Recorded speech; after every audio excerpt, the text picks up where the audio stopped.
nongeye kuguha ikaze wowe ukunda kandi ugakurikiranira hafi ibiganiro bya Florien TV show. Uyu munsi tuje na Zaba Miss Nkusi akaba ari umu-actor muri filime nyinshi zitandukanye, especially comedies zinyura kuri Afrimax ndetse aho bafatanyije na ba Nyakso.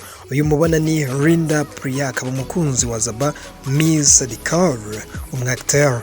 Zaba Miss Nkusi yafashe ifoto yoherereza mama we amubwira ati, mama utabeshye ubona ntafite icyuki kirenze koko. Mama we aramureba aramuseka aramubwira ngo komeza wigira ibyo n'aba Miss bazamugutwara. Zaba ntiyacitse intege aramubwira ariko se kucyo uca amazi koko mama arangije aramusubiza ngo nta kazi kawe. Zaba ahita asubiza mama ngo dupinge.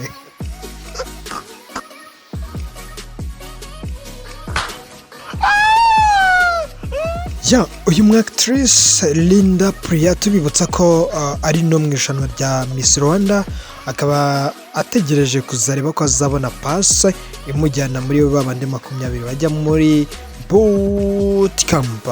Naho kuri iyo poste ya Zaba Miss Nkusi abantu benshi basetse, abandi bamuca intege ngo ni akazi kawe, komeza urangara uhugire muri ibyo filime byawe, ubure gutera umwana inda bataramugutwara. Mbese bamugira inama nyinshi zitandukanye cyane zirimo kumwereka ko nta mahirwe babiha mu gihe Lynda yababaye Miss Rwanda. Abantu bose ibyo bashyiragaho kwari ukumuca intege ariko banagambiriye gusetsa, donc byari ugutebya kugira ngo abantu babashe kwisekera, bakamubwira bati ibyo mama we yakubwiye ni ukuri, nta mukobwa wabaye Miss waba ukikwiteje.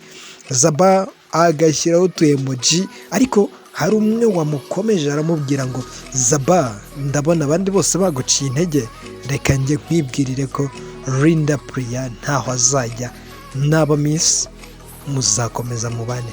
Uyu we yamubwiye ngo niba mubaza ko afite sheri azavuga yego cyangwa twiturize mubiziranyeho. What a show! Iyi ni Florien TV show, njyewe ndi Florien. Stay in touch. Yep.